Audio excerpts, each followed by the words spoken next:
The Secret Lounge is normally a Patreon exclusive show, but we have opened it up to the public for a few episodes. If you want to see previous episodes with guests like C. Robert Cargill, James Willems, and AJ Lacasio, head over to our Patreon at patreon.com/toygalaxy. My guests today are some of the best costume engineers that I have ever met. They excel at bringing your favorite pop culture characters to life with a degree of attention to detail and professional artistry that is second to none. Hosts of their own YouTube channel and guests at PowerCon this summer from August 11th through August 13th in Columbus, Ohio. Welcome to the Secret Lounge, Johnny Havoc and Newt of Simple Tricks and Nonsense. Welcome to the show, guys. Hey. Oh, thanks for having us. Absolutely, absolutely. Right up front at the top here, I want to say thank you again for performing as Warduke in our 4 minutes or less video. If you haven't seen that video yet, on the Dan Larson channel, there's a 4 minutes or less review for NECA's Ultimate Warduke figure, in which John portrays Warduke. Having met you guys at PowerCon last year, I was just enamored with your Warduke costume. And I don't think I was the only one. I think a lot of people got a real kick out of that. Well, it's so cool because it's one of those costumes nobody has done before. So John's height is it's so intimidating. It's just yeah. Well, and even if you don't know anything about the character and you've never seen him before, you still go, "Oh, it's really cool." He's that Frazetta looking dude. Yeah. And that's what made him cool from the beginning, right? Like, I couldn't tell you a thing about Warduke's personality or his character history or anything like that. You just look at him and you go like, it's cool character design. He's got a great silhouette. Yeah.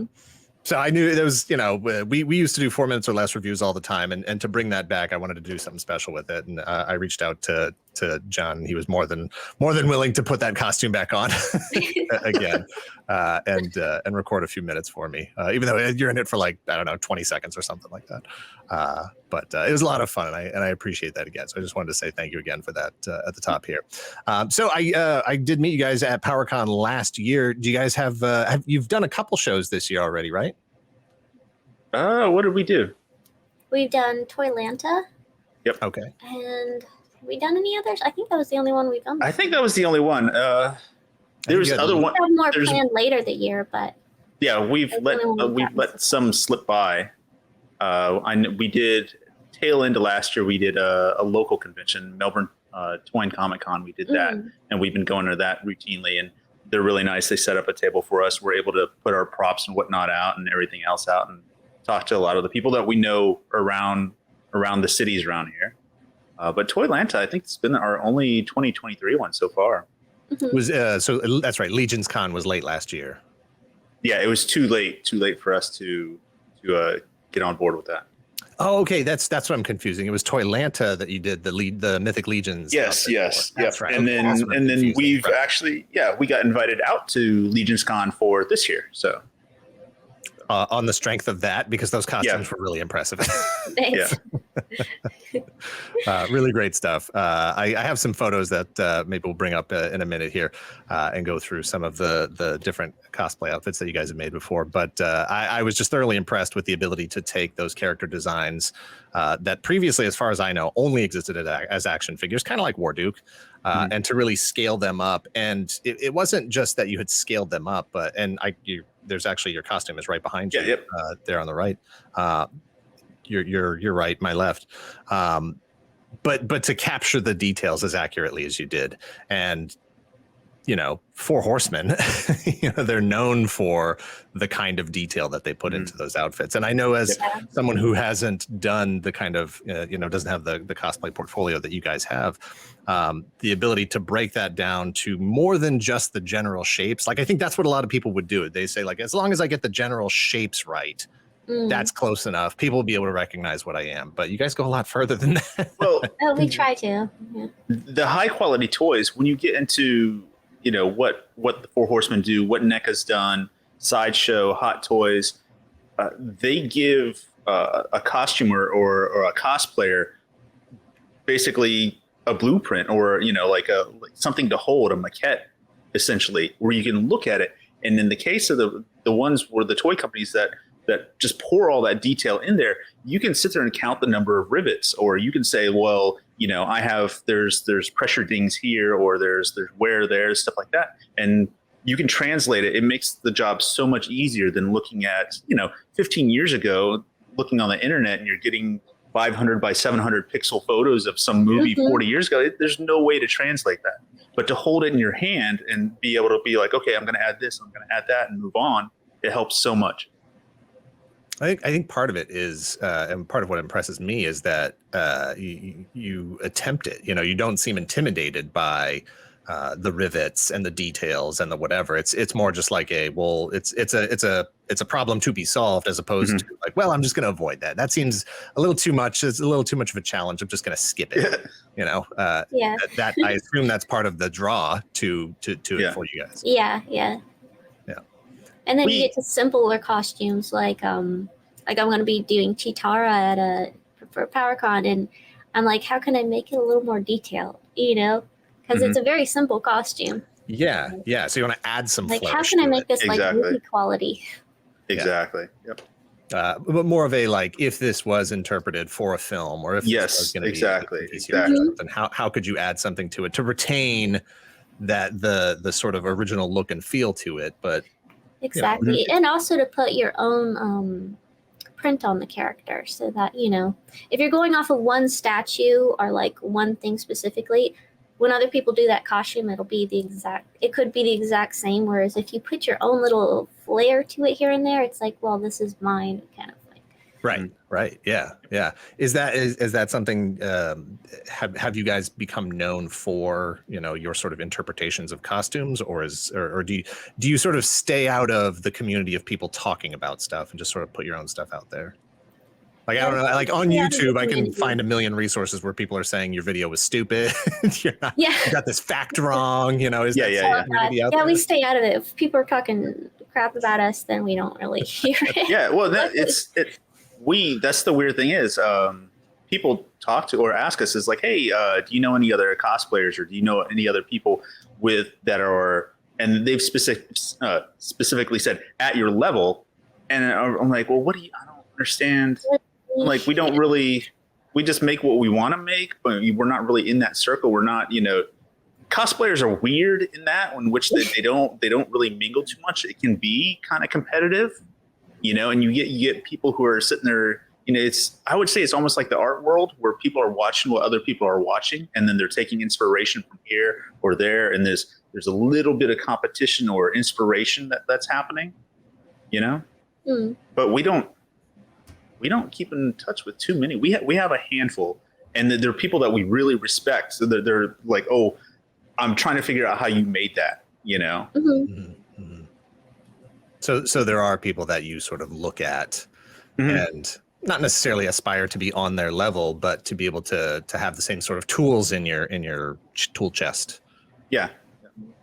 It's to have a level of admiration, because in some cases, you can look at it and you can break down how something was constructed, and you completely respect the amount of work or labor that went into it, because you know what's involved. You can sit there and break down sequentially, like, what they had to do to get it to where it's at, you know, and in your mind, you're like, that would take X number of hours, and you would have to do this and you'd have to do that before you did that, you know, all that kind of stuff. So you automatically go, yeah, I admire you. Like, what you did with that is amazing. You know, whether you like the character or the property or anything like that at all, that doesn't matter. You can see the craftsmanship and the labor that went into it. Right. I mean, I follow a lot of people who do costumes that I would never do. Like Disney princesses aren't my thing, but I follow so many girls that make those detailed, like, crazy costumes. I'm like, I just like watching them make it, you know, even though that's not something I'm really interested in. So. Yeah, and there's always something you can learn, especially if it's from people outside of the stuff you're usually focused on. Yeah, because you can learn a lot from people that have different takes on things and do completely different things than you do, because all that's primarily like sewing, where mine's like usually sculpting and sewing a lot, but it's normally sculpting and like making armor and stuff. So I'm curious about that. I think I've watched all the videos on your YouTube channel. And I'm sorry, I've gone through all your photos and stuff. No, it's all good. Oh my God, those are so like bad. when I get turned on to like something new, a skill, whatever, it's like I get obsessed with it, and I just want to learn as much as I can. And it's one of the things. Like today, I needed to repair a screen in a window in my house, and so I was like, well, I need to watch a bunch of videos to make sure that I know the proper tools and methods to repair a screen. And I learned a lot, and it sort of restores my faith in people and the internet to actually be a resource for good and knowledge and learning and all of that stuff. And I feel like, you'd mentioned earlier, cosplay 15 years ago was a different sort of beast because you didn't have the same kinds of detailed references, high res photography and whatever.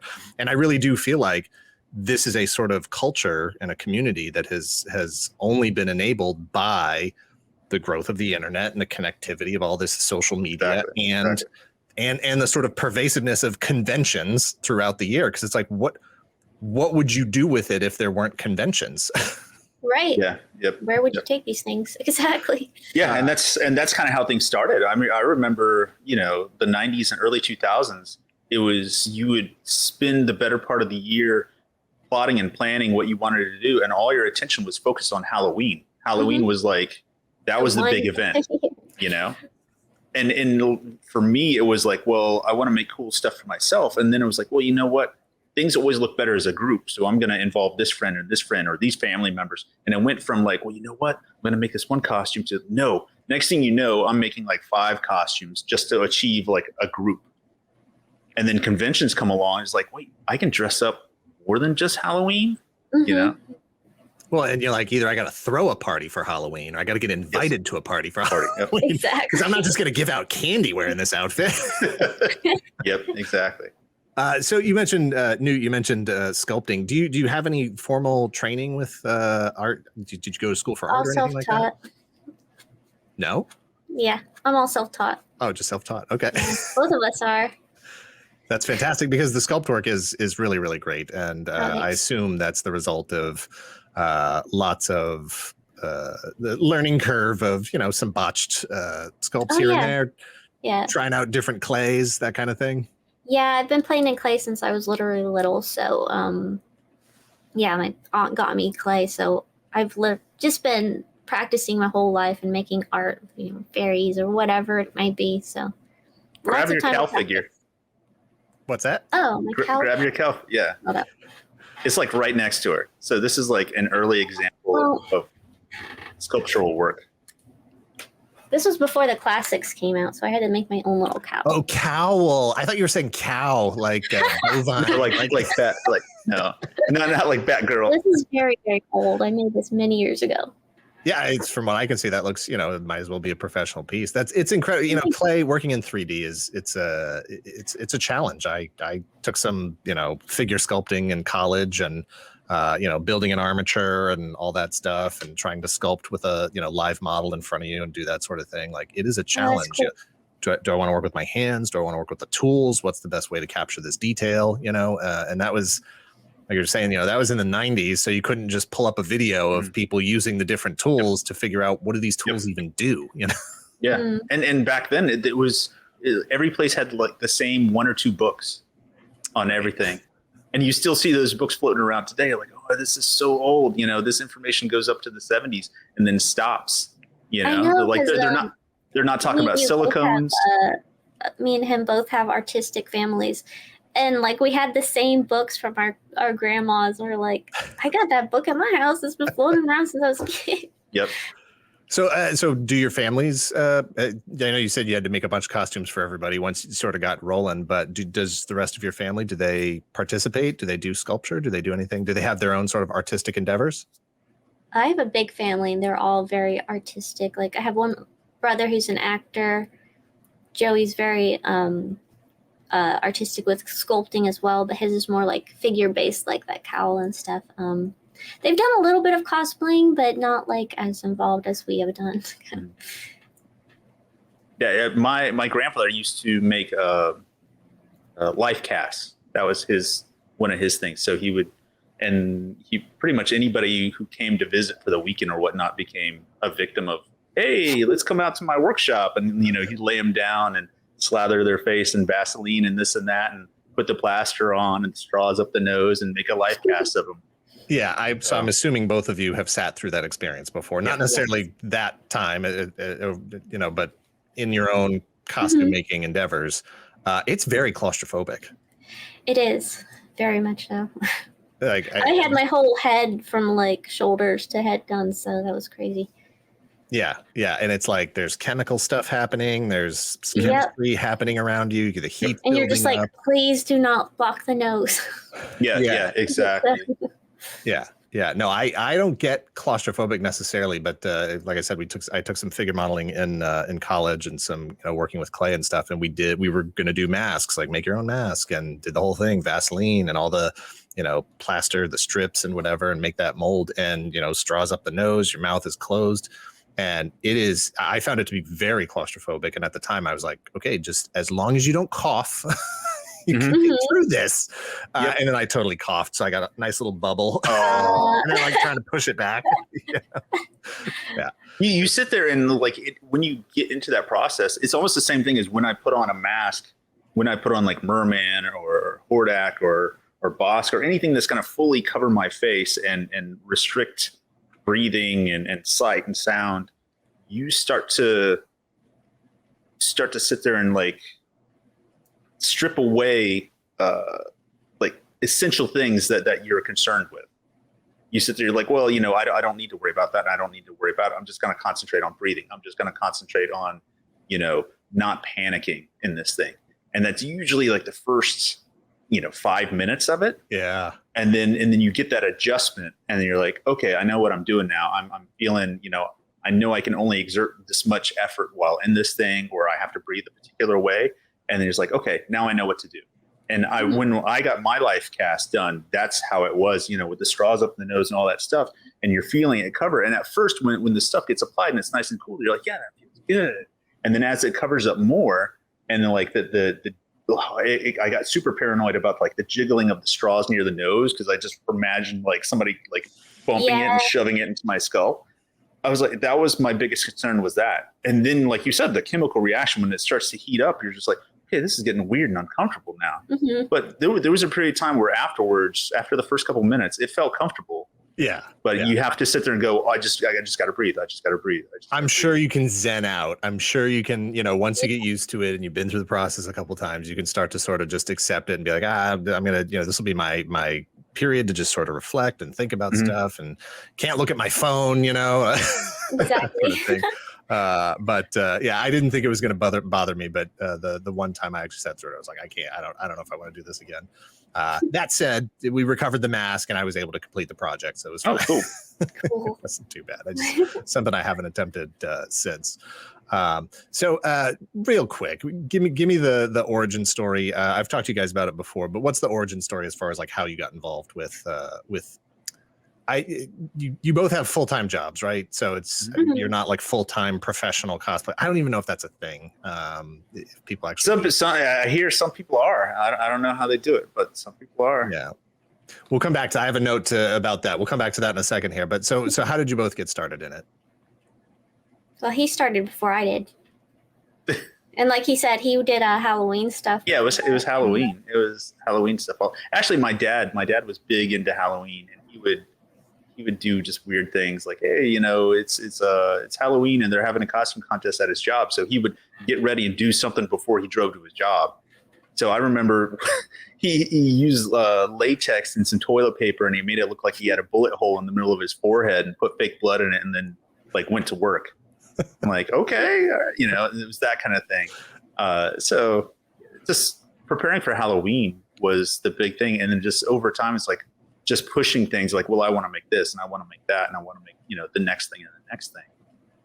And then we've known each other, Newt and I have known each other for years and years. And then 10 years ago, coming on 10 years ago, where it was a Halloween party and we just got to talking. I was like, hey, you should come over.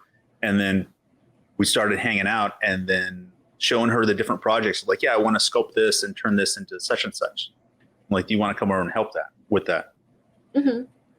Yep. And then you asked me like, oh, what's like a dream costume of yours? And I was like, oh, the Metropolis robot, which is right there. And he's like, oh, that's one of mine too, but I need a lady to make it on, kind of thing. So that's one of the reasons we really started hanging out. We're like, well, let's do that. And that was one of like my 4th costume or something. So I was like going in big with that one. But yeah, that's how we started hanging out. It's let me see if I can actually, I have that in my folder of images here. Let me see if I can actually share that one real quick. But yeah, I think it was just getting our 2 minds together, and it just grows and grows and grows because we just inspire each other, you know. Yeah, I mean, a lot of the mistakes that we've made on some of our stuff we've made together. Yes. Okay. Yep. Yeah. So this is that Maria costume. So is this one of your earliest like pieces that you worked on together, or? Yeah. Yeah. Yep. It's incredible. I mean, again, Thank talking you. about to consider like, oh, I'd like to make that, but then to actually be able to break it down into the component parts and how you're going to make it wearable, how you're going to make it, you know, the ability to move around in it. I assume there's some casting in there, or is this? I know you have like a mannequin. Is this sculpted on a mannequin?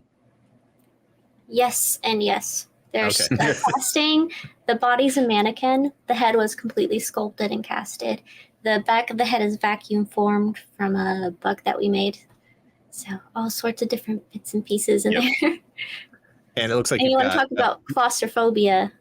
was it claustrophobic? Very much so. I can't move my arms. I can only move them like this. Yeah. And there's I no can only see torso. through like little pinholes for eyes. And I'm walking around on geisha shoes, so it's quite interesting. Oh man. Interesting experience, but I'm not claustrophobic. I'm very good about zoning out and just knowing that I can get out of it anytime I want to. So it's, Right. And that's not the kind of costume that you would stay in for like the duration of a show or anything. the longest I stayed in that was 3 hours Oof. without taking it off. And I assume most of that time you were taking pictures with people. I was not moving because I was getting stopped for pictures. Me next. Yeah. Oh, somebody walked up to me, and they're, you know, after a stream of people posing with her, somebody walked up to me and they're looking at me and they're like, "Are you controlling it?" I'm like, "What?" And they're like, "Where's the remote?" I'm like, "There's a person in there. That's a costume." They're like, gosh. "What?" That's a great compliment. It is. That's fantastic. Yeah. What an incredible costume. It's yeah, I would like, I've seen the videos, but I would love to see that in person, just to marvel at the craftsmanship there. Cause it's obscure, but it's not really obscure. Anybody that would be at like a convention, you know, science fiction, that sort of thing, I think would be familiar with the design. Obviously it inspired C-3PO. And I'm assuming some people may have thought like this was a C-3PO inspired type of thing. Yeah, they thought it was Genderbrent C-3PO. Yeah, exactly. But really great piece there. Really I think a really fantastic example of what you're capable of and where your skill level is. Like I said, I really dive into this stuff, into things when I get, you know, excited about something. And I say that because I'm working on my own costume for PowerCon that I'm hoping I'm going to be able to execute. We'll see. Awesome. So in terms of procedure, in terms of processes, do you guys, I've seen a lot of sort of similar approaches to how people break down a costume and how they want to do stuff. Do you work with patterns at all? Do you make your own patterns? Do you work from pre-existing patterns? Yeah, we make our own patterns. Sometimes if there's a pattern close enough to it, I'll use it, but I always end up adjusting it. So most of the time I just make my own patterns for stuff. Do you go to poster board? When you can, yeah, that's if it's a pattern that you have the foresight to go, well, I might make something like this in the future, or simply for the transference process of you putting it down and tracing it. You know, the flimsier the material, the more of a pain in the butt it can be. So if you can get that, it's that really thin cardboard that they use a lot of times on top of pallets for shipping and whatnot. It's almost the same material that, you know, like cereal boxes and stuff would be made out of. Home improvement places will have rolls of it to like put down so that people can walk across the top of it without damaging a floor. You can get that, and it's great for making patterns out of, especially if, like I said, something you want to keep because you can store it better. But if it's something we know we're only going to just do it one time, just paper taped together. You'll see that a lot in our videos. We just have like pieces of paper taped together and we draw it out and we're like, that's good.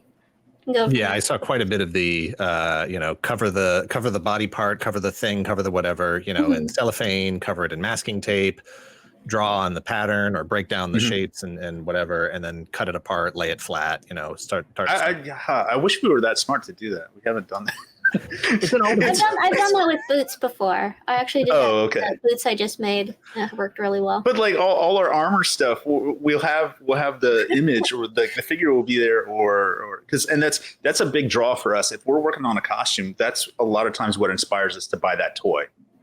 Is when we're making an IG-88 statue, I'm like, well, I got to buy the sideshow toy. Yeah. Because that's gonna help me translate it later. But a lot of times we have the toy there, or we're looking at the screen, and it's one of those things where she's taping pieces of loose leaf paper together, and I'm just looking over and like, well, it kind of goes like that. It's like, okay, on to the next piece, and we just move to the next piece, and it's like, and she's drawing the next part and the next part and the next part, and we'll just sit there and watch YouTube videos and cut everything out. Get it all there, and then once it's cut out, then you'll see us doing this funny little thing of like, we'll kind of wrap it around our arm, hold it on our shoulder, yeah. like, yeah, that's kind of close enough. It's like, keep it bigger than we need, we'll just trim it down later. Like bigger is always better because you can make it smaller later if you have to. So. Yeah, I found a couple of pre-existing patterns for a couple of armor pieces that I was working on, and I did that same thing. Printed them out on not like regular loose leaf paper, it's like the more like the 90-pound card stock. Oh, good. So it's like a heavyweight kind of paper, and it posters out, and you can get pieces that are larger than the paper, cut it all down, tape it all together, and then put it on yourself to say, okay, this needs to be like 80% bigger. Yes, exactly. Yeah. But it's fascinating to start to break the shapes down and start to say like, okay, I know what my skill level is right now. I'm not sure I'm going to be able to execute this in the amount of time. So let's sort of keep it as simple as possible. The materials. One thing I'm also finding out is how expensive all this stuff is. Yeah, it can be. Some of it can be. Yeah. Obviously, you guys work in EVA foam a lot. And that's pricey. I think you're more and more. Like early on, we didn't. We were using like plastic, like styrene sheet and expanded PVC sheet, and like Bondo fillers and fiberglass and stuff like that. And then seeing other people that are like cranking this stuff out, or coming up with the complexity of some of these like layered armors. It's like, how are they doing that?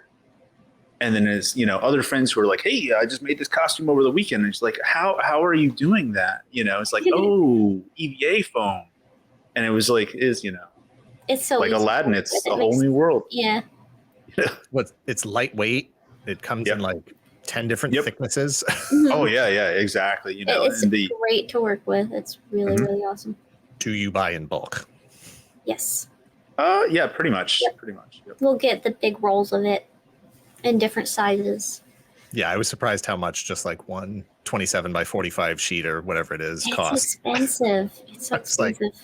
Yeah, yes and no. I mean, other materials are more expensive and more time consuming. So I mean, it's sure, right. Yeah, it balances out. A PVC sheet and everything, then that's more expensive. Did you ever go through the phase of using the floor mats, which are just basically EVA foam? No, we never used the floor mats. Because that's one of my friends has done that for several costumes where you use floor mats, and it's cool. Like in some cases, the texture works in your favor. Sure. Yeah, from what I've seen, it's that texture usually ends up on the inside, obviously, because you don't want that crosshatch, metal pattern facing out. Yeah. But I'm assuming, and I haven't, done enough. I haven't put my hands on enough materials yet to say for sure. But I'm going to guess that that's just. There's different densities of EVA foam, I believe, as well. And I'm going to guess that that's one of the two densities, and it's probably like 8 or 10 mil, maybe. Oh, really? Somewhere around there. I felt it before. It's really thick and sturdy. Yeah, I grabbed it. My wife had, some. There's the ones that you can use like puzzle. They have the puzzle end. You can make for the tile for the floor, and she was going to be putting them down, for workout room and all that stuff. And I was like, can I just have one of those so I can just go? Because I wanted to go start making marks, right? Like I had a heat gun, and I bought a brand new sharp, knife and all that stuff. And I was like, I just need to go see what it feels like to start manipulating this material and what I think I can make it do based on the 15 videos I just watched. You know, I was like, I need to make, let's see if I can cut a straight line. Can I cut a rounded edge? Can I, you know, trace out some shapes and you know, trim around that properly? Because if I couldn't do that, then I didn't want to move on to the next step, which was spend money. Yeah. No, that's, yeah. Do you get most of your materials just like Amazon? Do you go to the grocery store, the hardware store? Grocery store. Yeah. I mean, the EVA aisle and like right next to the toilet paper. But do you buy online? Do you shop in person? Yeah, we buy both. We buy a good bit off of Amazon. But the funny thing is, there's a retail chain. I don't know if you want to name names. And the density of the foam is really nice, and we noticed that when you heat it up, it creates a good skin, like a semi-rigid skin. And some of the other foams that we've gotten online, you can heat it up and you bend it and you know, manipulate it, but it still stays really malleable, and it almost wants to go back to its original shape.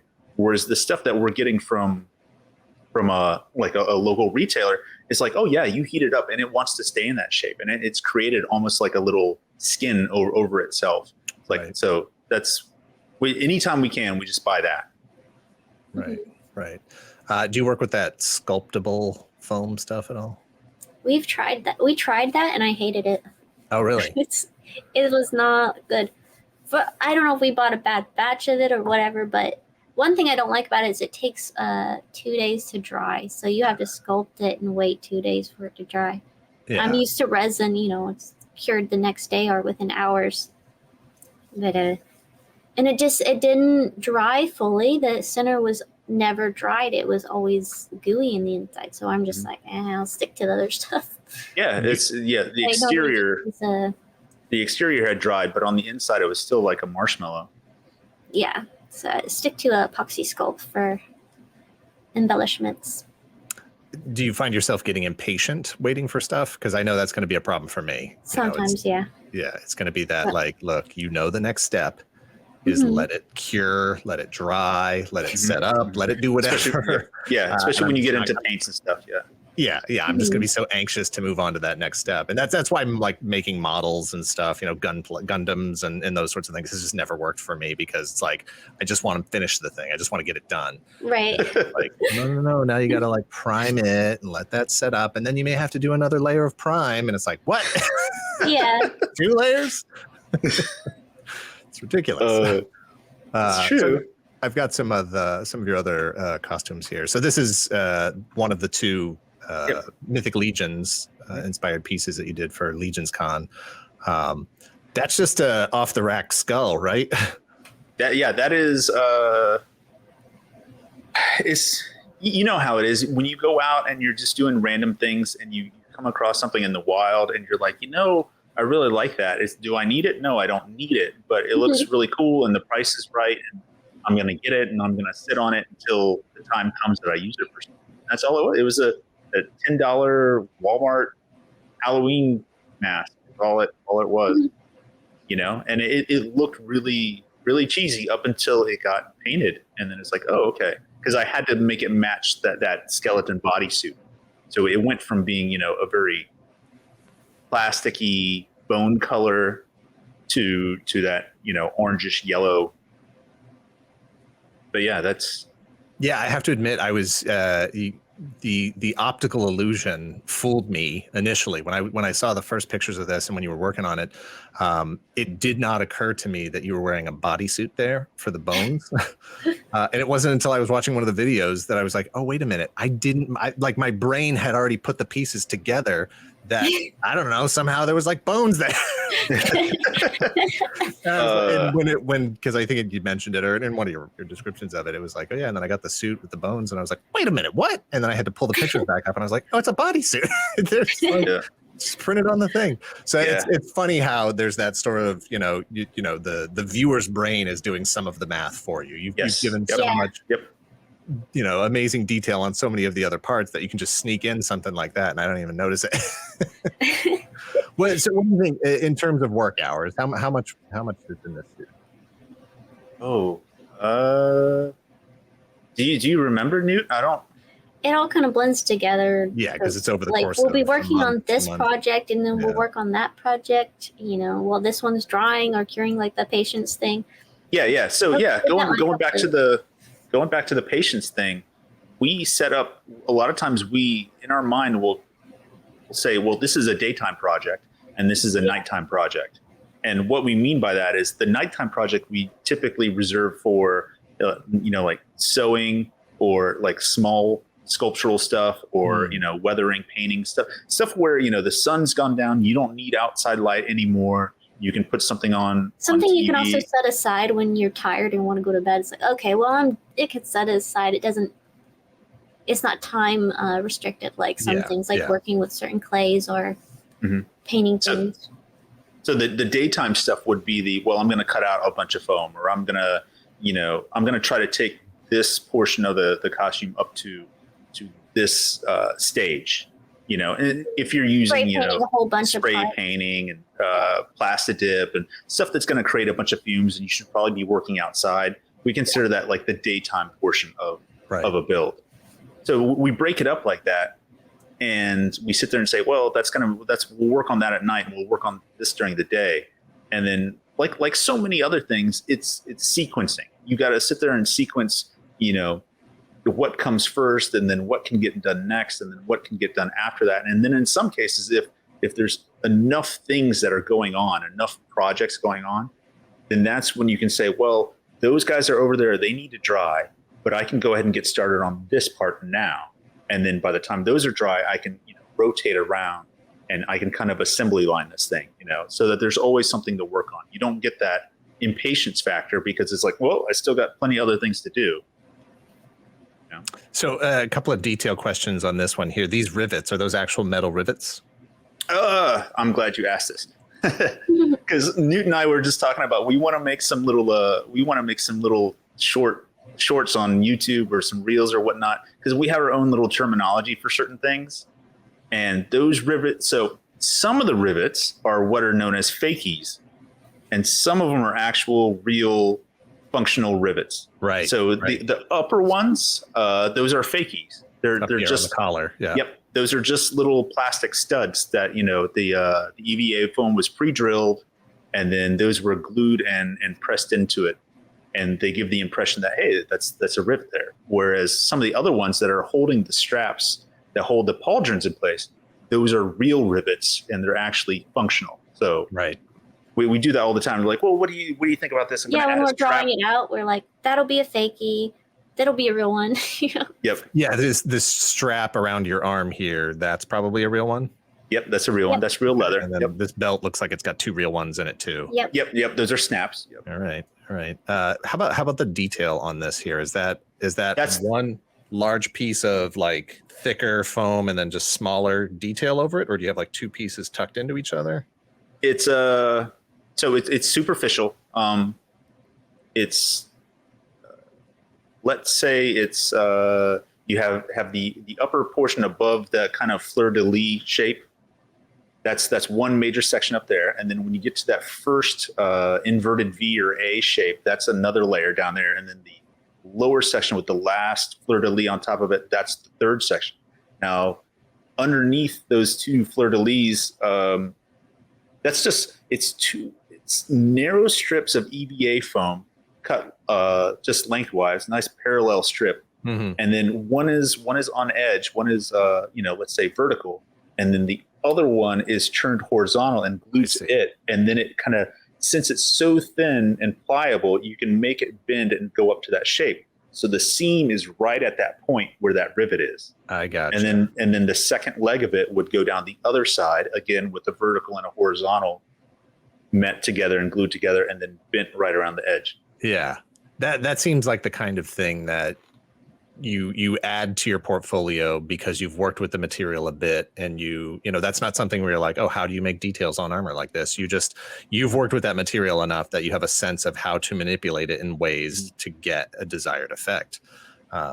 Whether it's heat and bend or just bend it straight up, hit it with glue all over it. Yeah, I feel like that's something that comes with experience. The hard part with EVA foam is since it is flat. Getting good,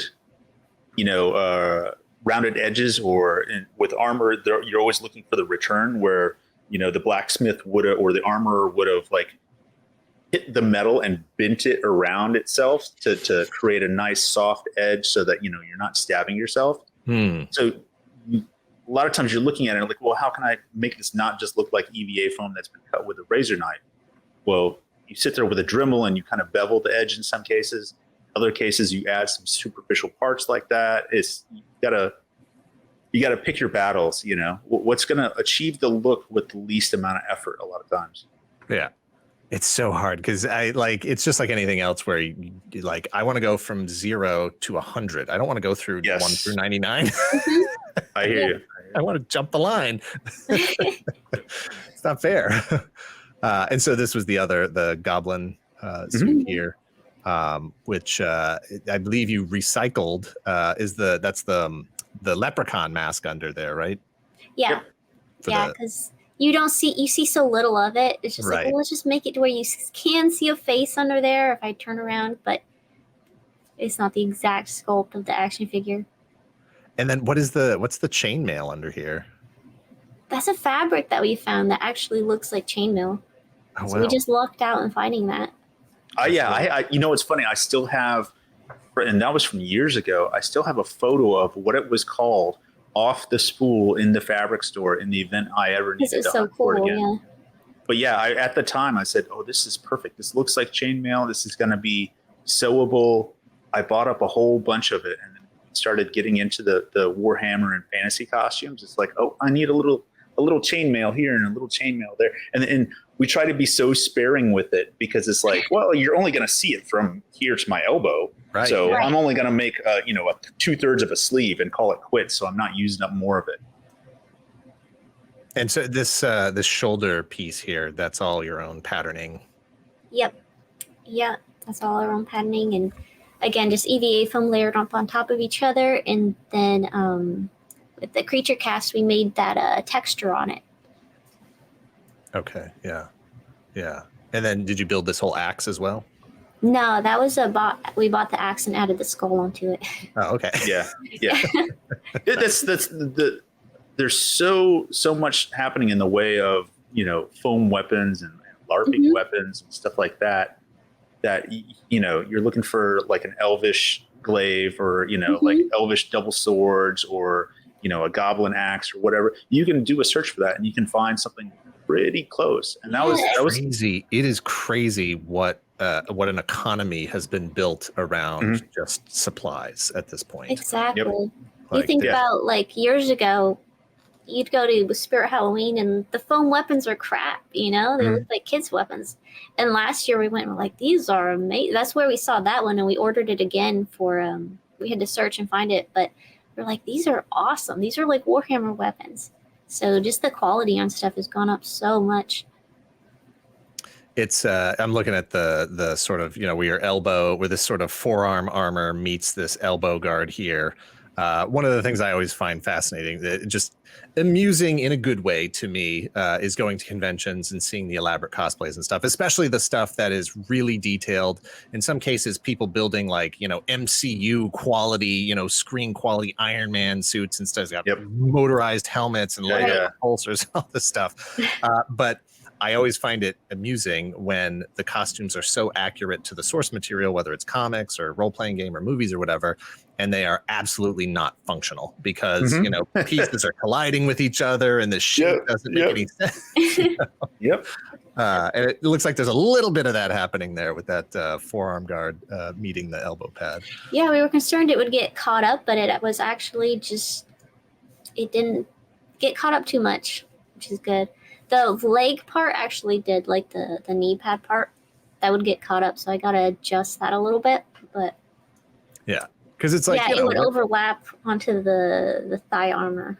Yeah, when it's in a cartoon or in a comic book or whatever, or even for a movie, like it just has to be able to execute the shot or look good on the page. It doesn't matter if it's consistent from frame to frame, and it's not until somebody actually tries to bring it into the real world that you go like, okay, we're gonna have to make some adjustments to this thing. Yeah, and you see that in a lot of stuff. I mean, the illusion or the magic kind of dissipates really rapidly when they show you behind the scenes stuff. And there's a crew of 4 to 6 people there, and they're all, guardians to this creature, this costume, whatever it might be. And their only concern is like, get that, whatever they built to last for the next shot. Just get it through the next shot. So in some cases where you've probably seen the photos of, like Giger's Alien, where the transparent dome is held down with duct tape. Yeah. Like, oh wow, that's awful. Or stormtrooper armor that's got duct tape. They're just concerned about the shot. Yeah. Just get it done. It's like I was just saying with your Bones bodysuit there, that like it's the magic of the illusion is the only thing that matters. As long as you can convince people they think they saw what they think they saw, that's all that matters. Okay. So here's another picture of the armor piece. For the skeleton that you're working on. Oh, and then here's the helmet. So this seems like a basic sort of helmet, and then you sort of built the visor around. Yeah, there's actually, I don't know if you want me to name names, but yeah, there's templates online. There's Evil Ted has a great helmet template, and it's cheap. Buy it, it's yours forever. Keep printing it out, anytime you need it. But the nice thing is, it has a visor already in it. And so even though it's not the exact shape of the visor, it gives you enough to go on so that you can figure out, okay, well, I need it to now look like this. So you can kind of hack that down. But it gives you it makes you understand how much real estate you need for the foam to cover and meet the points that need to meet. And then after that, you just modify it. Because the same thing. So on Newt's Goblin mask, it's the same exact helmet template, just again with the visor being different. And instead of the visor being up on the head, it's down lower on the jaw. Right. And again, it's that template helps provide this is how much area you need to meet those 2 points, and then you just make it bigger or smaller or whatever you need. Exactly. Yep. Yeah. I found like I said, I found the patterns for sort of like the breastplate and the shoulder pieces that I wanted. And it was like, okay, I can see the shapes in there. That has the basic shape of the thing that I want it to become. I need to trim this down, cut this, make this bigger, add some greeblies here and there.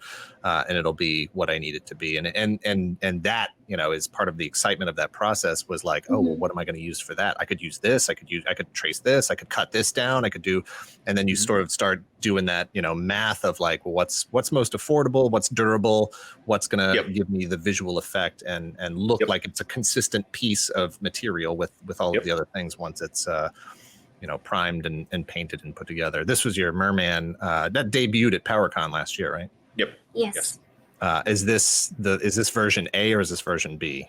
That's version A.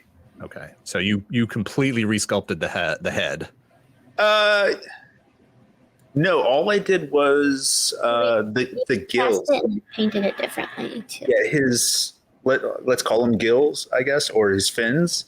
I modified those to break up the symmetry of it a little bit. I didn't like how it was so symmetrical. And then when it came to the eyes, instead of having that kind of slee stack vacant look, as I assembled the eyes, I painted a gold iris on the inner lens. So he actually has pupils and an iris to give it that effect. And all this, so the head is sculpted and casted. The armor is EVA foam.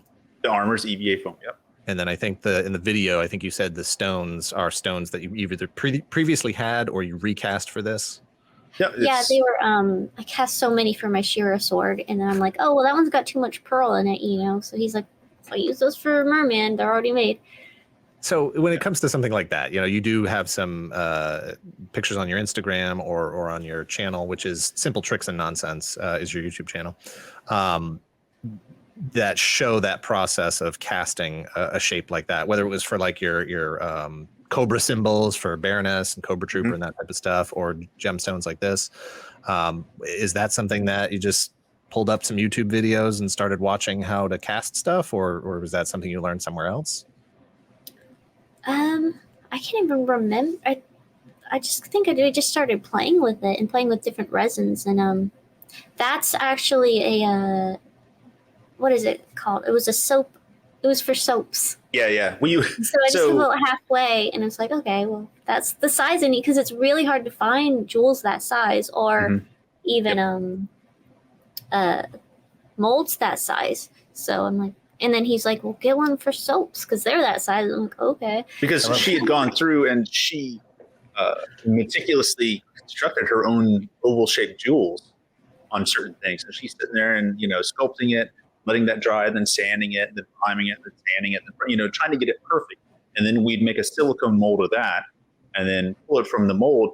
The trouble is, it was never like perfectly shiny, didn't have that sheen to it, because, that garbage in, garbage out kind of philosophy, you're only going to get out of your mold what went into your mold. So the jewels weren't perfectly polished and smooth.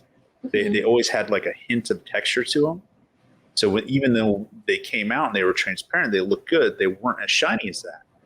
And she was saying, well, I'm gonna have to, make new jewels and this and that. And I'm like, there's gotta be like all these ladies out in the world are making, their own faux, stones and jewelry and this and that. And she's like, yeah, but it's gotta be like this big. And I'm like, well, what about soap? I'm like, what about all the people making soap? What are they making that out of? And it's like, ding, and there's there's some silicone soap molds. That's so good. I love it. I love the problem solving. I love the outside the box thinking. It's so good. Are these barnacles on here? Yeah, those are. Yeah, she's got a whole box of seashells. Okay, yeah. So I'm like, hey, give me some of your seashells and let's hot glue them on here. That's great. And then this is just a pre-made bodysuit too. That's a pre-made bodysuit. We work with a lady and her shop on Etsy is called Shapeshifters, and she makes like gorgeous, realistic bodysuits. And you tell her, you send her photos of, hey, this is what I'm working towards, And in a lot of cases, she already has it. In other cases, like with this, she's like, yeah, I can tweak that up for you. I can punch it up so that it looks even better. That's crazy. Like, again, like what a weird little pocket resource, like thing that just 20 years ago maybe it existed. Maybe there was one person who did it for stage productions, for film. And, that was the person they all called when they needed something like that. But now there's got to be multiple people who do those kinds of things who can make a living out of it because of stuff like this. Could you imagine, 20 years ago, it would be like, okay, I'm going to get a bodysuit and it would probably just be blank. And you would have to put it on a mannequin or get somebody to airbrush it for you. Yeah. And then, over time, all these other, custom printed material websites come up and you can design your own stuff and send it to them and say, hey, this is what I want printed out, and you get it back and you sew it together. And now there's other people who are like, well, they're going to take even that portion of it out of it for you. And they have the templates and everything. You tell them what you need, or you match it up according to what they already have available. And, you're golden. It comes at a cost, but at the same time, it's like, well, you're saving yourself that many hours of labor to do it. Yeah. Mm-hmm. It's fascinating to me because while all of these skills and the finished products can be applied to, like I said, stage production, video, film, those sorts of things, that's not the end goal for 99% of these costumes, this engineering. It's literally just about the process of making the thing, the wearing it to the event, whether it's for Halloween specifically or just for a convention. And then it's like, that's it. That's the point of it. Like it is so indulgent, on a like entertainment level. That's a good way to put it. It's like, how do you explain it to somebody? I have older friends and I have foreign friends, like, my dad's friends and stuff like that. And they're like, you show them pictures of it, you're proud of what you've done. And then they're like, so do you make money with this? Yeah. And you're like, no, I show it. It's at my house. It's in my little museum in my house. Yeah. And they're like, do you make money? What? I don't, they can't. I get it. Yeah. It's a very, like it's a first world problem kind of thing. Yeah. Absolutely. Like, if you had 6 kids, maybe you're not doing this, Right. I don't know. That's maybe there's people out there that are able to balance that kind of a lifestyle with doing this sort of thing. But, it's like I've watched tons and tons. Like every time there's a convention now, I'm like, waiting for the new cosplay montage videos to come out. Oh god, yeah. Those are so nicely done now. Yeah, well, and that's like the end point for like so much of this stuff. It's like get the costume made, be in attendance, and then get into one of these videos, and then build the social, media following, and then I don't know. I keep hitting my mic, and then it's like profit, but I don't know how. Steal underwear, profit. So we had touched on that briefly earlier. There is a way to do this professionally, but I think similarly to what we do on our side with making up the videos and stuff, it becomes a different business. Like you can't this costume is made to fit you. It's not the kind of thing where you're just going to be able to sell it to somebody unless they wanted to put it on a mannequin and have it stand in their collection room or something. I don't know how much of a market there is for like merman costume armor templates, patterns, that sort of thing. But that's what it becomes because the few big time, cosplay channels and stuff, they're selling books. They're selling merch, with logo, and there's classes, there's commissions, there's all that sort of extra thing. But now the work is running a business. Yeah. Right. And it takes you out of the creative part. Exactly. And that's always been one of the things that I've struggled with as a creator is, I used to self-publish comics, and it's like, I just want to write and draw. I don't want to run a business, but you don't make any money if all you do is sit there and write and draw. So, we face that challenge regularly here as well, where it's like, we just want to make videos. It's like, well, you got to pay bills. You got to figure out a way to make money off of this. You got to figure out a way to get sponsorships and sell merch and do other things. And it's like, but that's not what I want to do. Exactly. Is that something you see guys moving towards at some point? Or are you just content with, if it becomes a bigger thing, it becomes a bigger thing. For now, we're just going to focus on our craft and this part of the enjoyment of it. That's what we focus on. If we make money off of it, like selling prints, which we do, it's a bonus. It's just a bonus for it. Yeah, it ends up that sometimes that pays for supplies. Sometimes you want the hobby to be as self-sufficient as possible. So it's like, okay, well, this is paid for that, and that's paid for that, and all this really costs me is my time. And it's like, but you enjoy the thing, so as long as that's still there, as long as that's in place, then it's worthwhile. Yeah. This concept She-Ra is ridiculous. It's so good. The William Stout, for those who don't know, William Stout was the costume designer on production designer. I think he was a production designer. I'm not sure. Yep. For the 1987 Masters of the Universe movie. And this was the She-Ra concept that would have been in the movie potentially if those scenes had actually been cast and shot, whatever. And I don't recall, maybe you guys have seen, do you ever recall anybody else attempting this costume? I've never seen any other pictures of somebody trying it. No one's ever done it before. Yeah. That I know of, unless they're like off the internet. Yeah. And I think I've seen every She-Ra costume ever made, but you guys were fortunate enough to meet William Stout. Yeah, he's a friend of mine. So. Yeah. What was his first impression of it?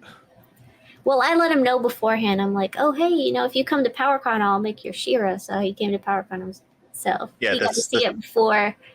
That's how she twisted his arm, because he was like, they haven't invited me out. I don't know what's happening with that. I don't know what's going on, if it's going to be different this year. It's like it would be nice. I mean, I'm just down the road. And then that's when she's like, well, I'll make your concept She-Ra if you come out. He's like, That's great. But no, he was over the moon with it. That's great. Hordak. So who is sculpting this?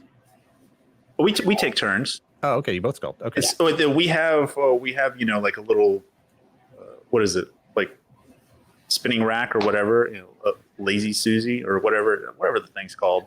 But a lot of times we'll sit there and one person will kind of just get the forms in real fast. And then the other person will be helping smooth, the opposite side of the head or the front or whatever it might be. And then we just rotate it around. And then that way you have two sets of eyes on it. Mm-hmm.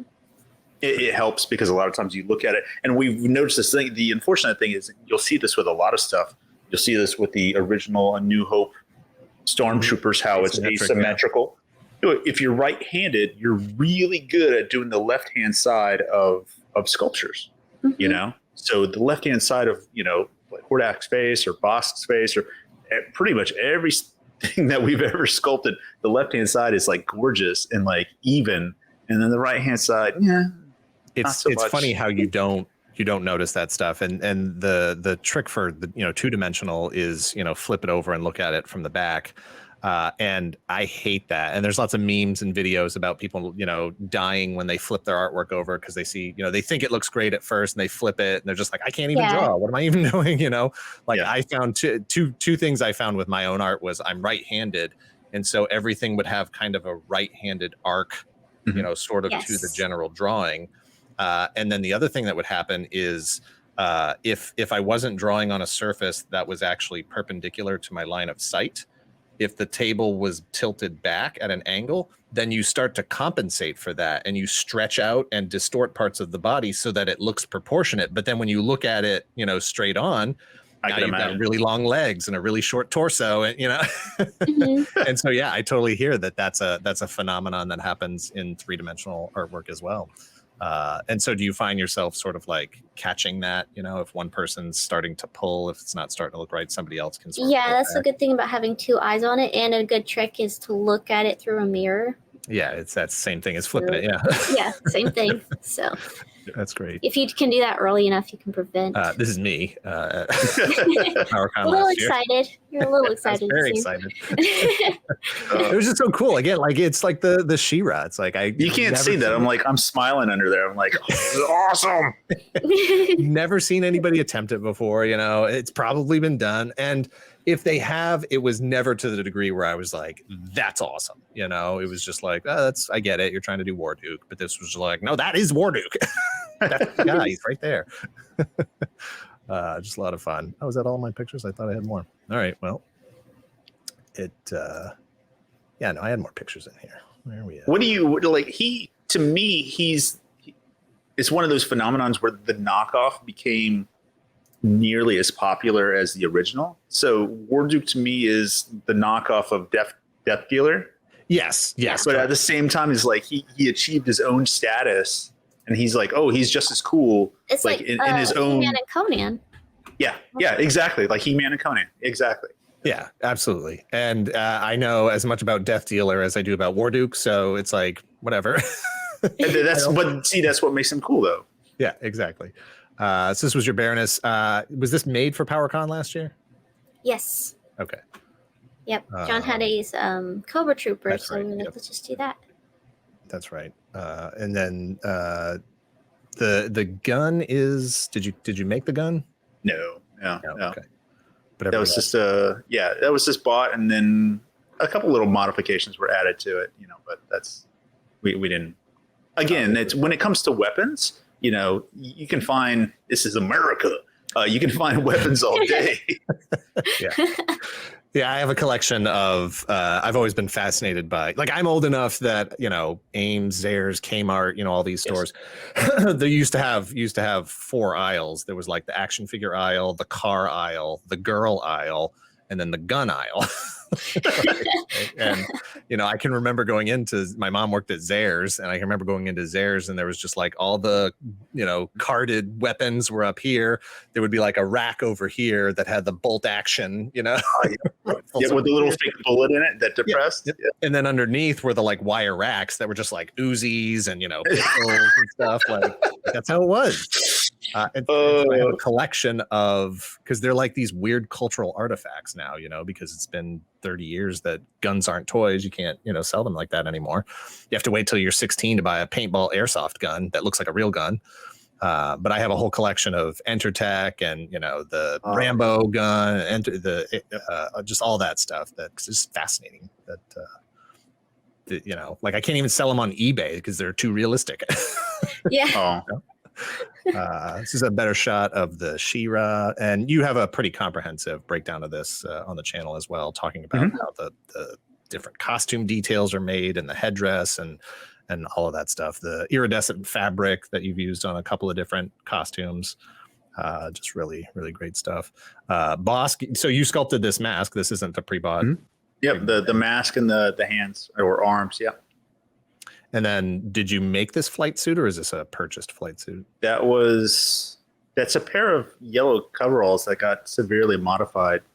I think I have 2 pairs of coveralls, and I cannibalized or Frankenstein one set to get enough material to go over into this set. Because in the original pressure suit, there was early days of space, and they're trying to figure out what the astronauts are going to wear. They had like a whole slew of different suits that they were testing out. Mm-hmm. So you have in pressure suits that were used for this, you have a whole bunch of reinforced sections. You had like the expansion joints for when the suit could get inflated and whatnot. So you had expansion joints that had like reinforced parts on it and a whole bunch of stuff like that. So trying to mimic that, I was stealing material from one suit and put it on this one. Came out great. This is more of your She-Ra from last year. Again, you've got some pretty good video coverage of that one. This and I, in talking to you about it at PowerCon last year, you were telling me I hadn't even looked into like EVA foam. I hadn't watched any videos of people, working with it, modifying it or anything. So this is a really neat picture for me to take a look at and to learn from. You got little bits of foam all over the table there.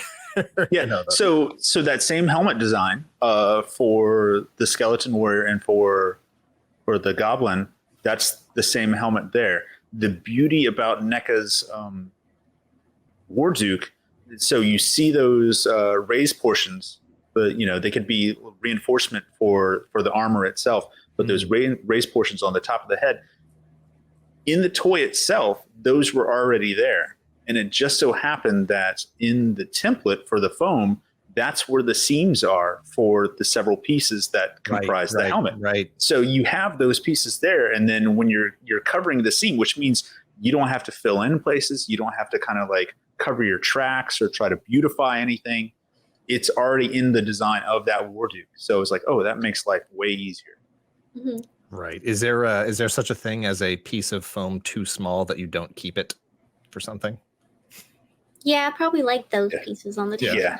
Yeah. Even then, though, it could save them. They could be good horns or something. Yeah, well, I've seen a lot of people use them to like apply glue and other materials to surfaces. Yes, we do that with a bunch of stuff. Especially like a corner piece where you really got to get in there. Just a nice small thin triangle of whatever. So that's the Hordak that you had been sculpting, the head there. You've covered quite a few Masters of the Universe characters at this point. Is there any others that you still want to hit? Yep.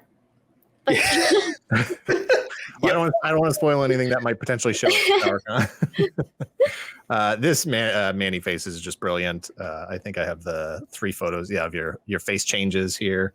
I love the idea that the head is just a wastebasket.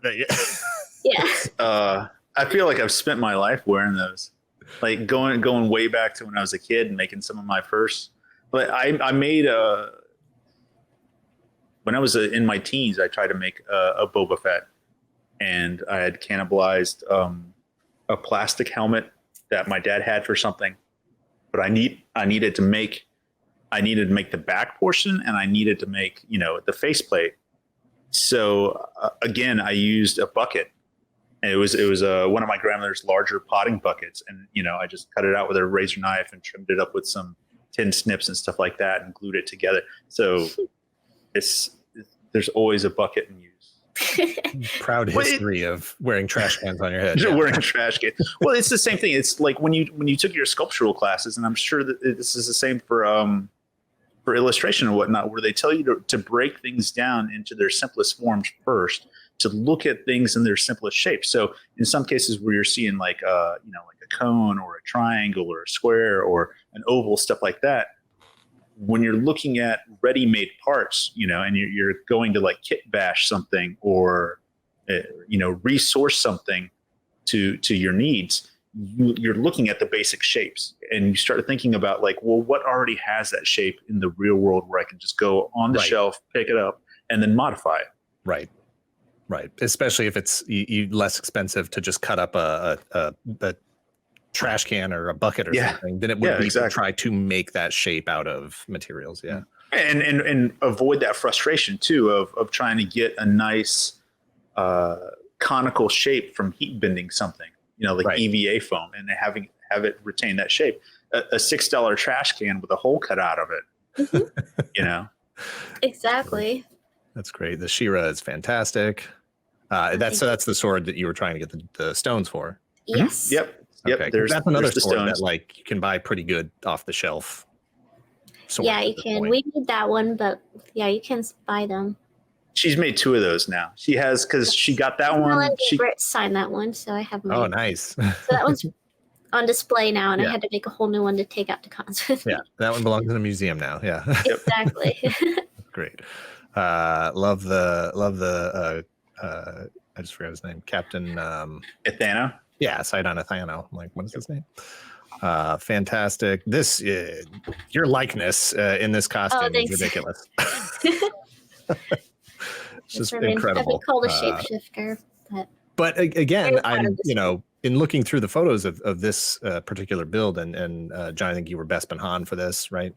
Mm-hmm. You made the suit for this. Yep.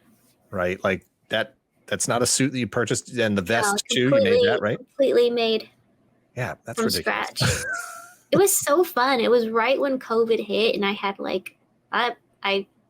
the place I worked closed down, so I'm like, well, I have all this time. I'm gonna make this costume because there was no deadline. There was nothing. I was just like made it just for the joy of making it, and took my time with it, and it was just so fun to make that, and just spent the time getting all the details right, and it was instantly approved for Rebel Legion. That's great. Is there anything? Is there after looking through all these pictures now? Is there anything? Is there like a tool that you guys still need to add, like something you think about that you haven't been able to conquer yet, or that other cosplayers or costume engineers have been using that you haven't attempted yet? Something that just seems a little bit ahead of you, or have you, or that doesn't scare you at all? You've tried everything. No, we want to get into 3D modeling to help like our 3D print more stuff, because we got a really good 3D printer, and I think 3D modeling will be the next step that we get into.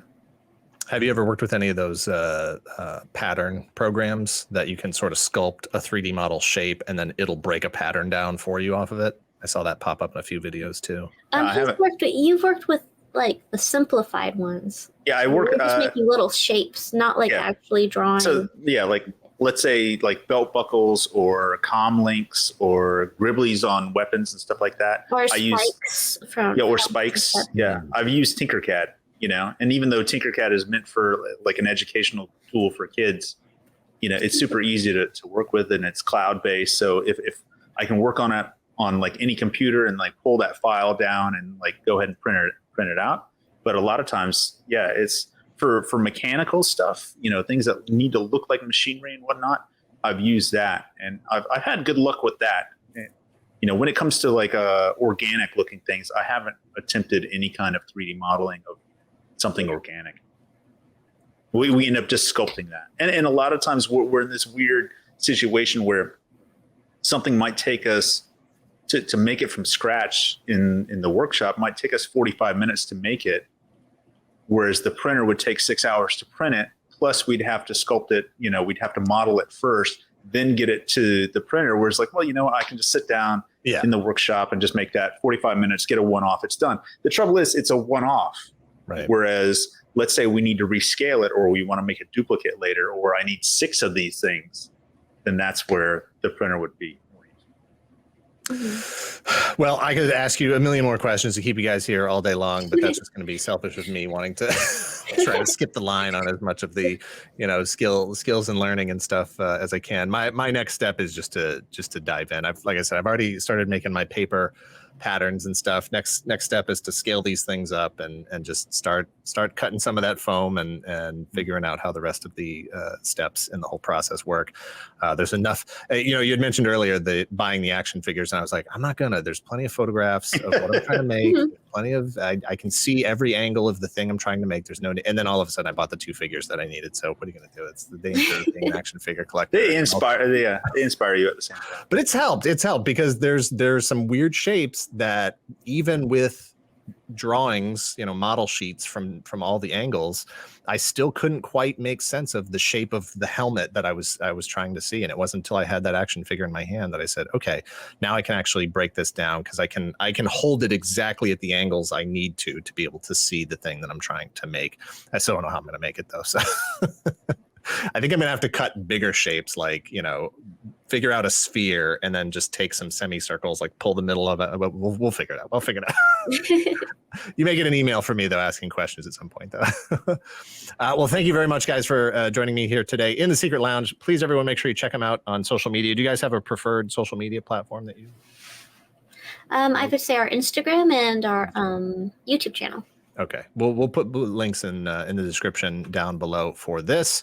Everybody, please make sure you get your tickets for PowerCon this August. You can meet all three of us. Will be there. Pixel Dan, Fwoosh, Four Horsemen, McFarlane Toys, Spiro, Boss Fight, and tons of vendors with tons of amazing stuff.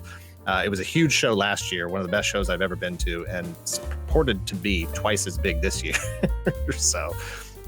Should be a blast. As always, guests of the Secret Lounge get special access to the Secret Galaxy offices, including the executive bathroom, the executive cafeteria, and the executive dumpster.